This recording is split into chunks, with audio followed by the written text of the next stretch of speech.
In a surprising revelation, Monster Energy Yamaha team manager Paolo Pavesio has confirmed that Toprak Razgatlioglu's much-anticipated MotoGP test with the new Yamaha M1 V4 prototype at MotorLand Aragon will last no more than half a day.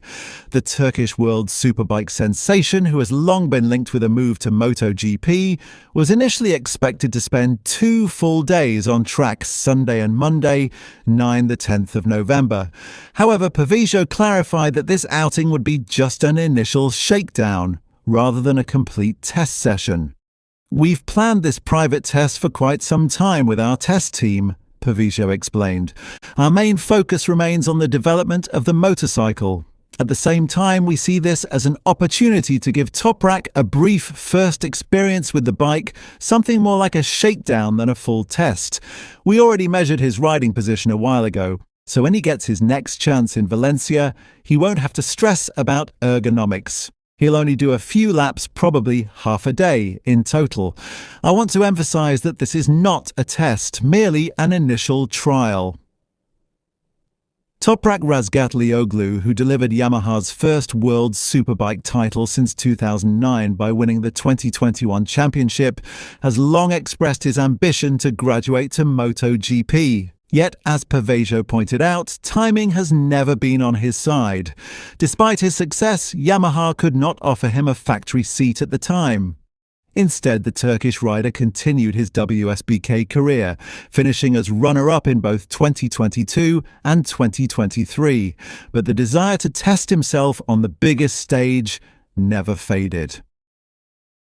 Yamaha eventually granted Toprak his first MotoGP test in April 2023 at Jerez. However, that experience turned sour. According to reports, Yamaha refused to tailor the M1's ergonomics to suit Toprak's unique riding style and posture, a decision that left the bike unbalanced and the rider deeply frustrated.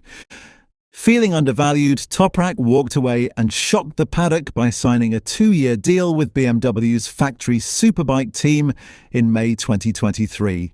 It proved to be a masterstroke. He went on to dominate the series, securing back-to-back world titles in 2024 and 2025, with an astonishing 78 race wins and 173 podiums in that period.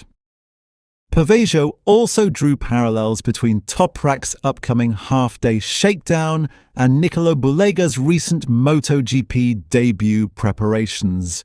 Bulega, who steps in for an injured Marc Marquez in the factory Ducati Lenovo team for the final 2 rounds at Portimao and Valencia, got his first taste of MotoGP machinery in a short 3-hour test at Jerez, completing just 35 laps on the Desmercedesi GP25. "What we've planned for Toprak is quite similar to what Bulega experienced," said Pavesio. "We hope the weather is good because our test riders program remains the main priority. The idea is to give Toprak a feel for the new V4 engine, not to confuse him by switching between inline and V4 bikes. If all goes to plan, the V4 could be our base for the 2026 season." Weather forecasts predict a dry and cool weekend at Aragon, with ambient temperatures hovering around 16 degrees Celsius, ideal for a short but crucial evaluation run. This half-day run might seem underwhelming for fans eager to see Toprak on MotoGP machinery again, but it could represent something much more significant behind the scenes. Yamaha's quiet but deliberate V4 project marks a philosophical shift from their traditional inline-4 engine, a move inspired by the dominance of Ducati, Aprilia, and KTM. From a technical standpoint, Yamaha's decision to invite Toprak for even a brief run on the M1 V4 shows they still value his feedback even after his departure. Razgatlioglu's aggressive braking and corner entry style could offer crucial insights for Yamaha's new generation prototype, especially as the brand seeks to close the gap to Ducati and KTM in the power department. However, the brevity of this test raises questions. Is Yamaha genuinely interested in Toprak's input, or is this merely a publicity move to show progress with their V4 project? Given the strained history between the two sides, it's hard not to wonder if this is more symbolic than strategic. For Toprak, though, this may be a no-lose situation.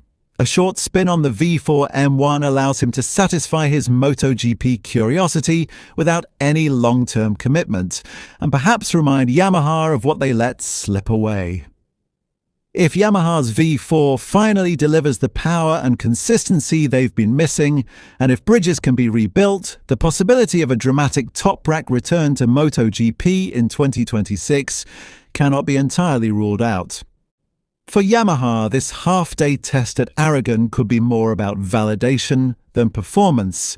The Japanese manufacturer has been working discreetly on its first V4 engine project in decades, a radical step away from the traditional inline-4 philosophy that defined every iteration of the M1 since its debut in 2002. The challenge is enormous. Building a V4 from scratch requires not only a new power delivery character, but also a rethinking of the chassis, cooling and aerodynamics. Having a rider like Toprak, known for his sharp feedback and ability to ride on the limit, is invaluable in this stage of development. What makes this test even more intriguing is Yamaha's cautious approach. Allowing Toprak only a few laps suggests that the bike is still in a sensitive prototype phase, possibly far from race readiness. Engineers may want to gather controlled impressions rather than expose the project to full public scrutiny. In a sense, it's a balancing act between progress and secrecy. After all, Yamaha has faced increasing pressure to show signs of evolution after consecutive seasons of underperformance in MotoGP. The V4 concept itself has been a long time coming. Yamaha's inline-4 layout was once the gold standard, smooth, predictable and friendly to riders like Jorge Lorenzo and Valentino Rossi, who mastered corner speed. But in the modern era, the game has changed. Ducati, Aprilia and KTM have all shown that V4S provides superior acceleration, braking stability and adaptability with advanced aero packages. For Yamaha to remain competitive, the shift is not a choice, it's a necessity. It's no coincidence that Yamaha chose Aragon for this private evaluation. The Spanish circuit offers a blend of long straights, elevation changes and technical corners, a perfect testing ground to analyze both power delivery and stability. Moreover, the November slot ensures privacy and cooler temperatures, ideal for engine data gathering. Should the half-day run go smoothly, it could open the door to a more comprehensive evaluation for Toprak later in Valencia or Sepang. For Toprak Razgatlioglu himself, this test marks a full-circle moment. After leaving Yamaha on bitter terms, few expected any form of collaboration to resume. Yet motorsport has its share of poetic turns. The 29-year-old Turkish star has evolved significantly since his last taste of MotoGP machinery. His time with BMW has refined his technical understanding, and his maturity as a world champion now positions him as more than just a rider. He's a potential development asset.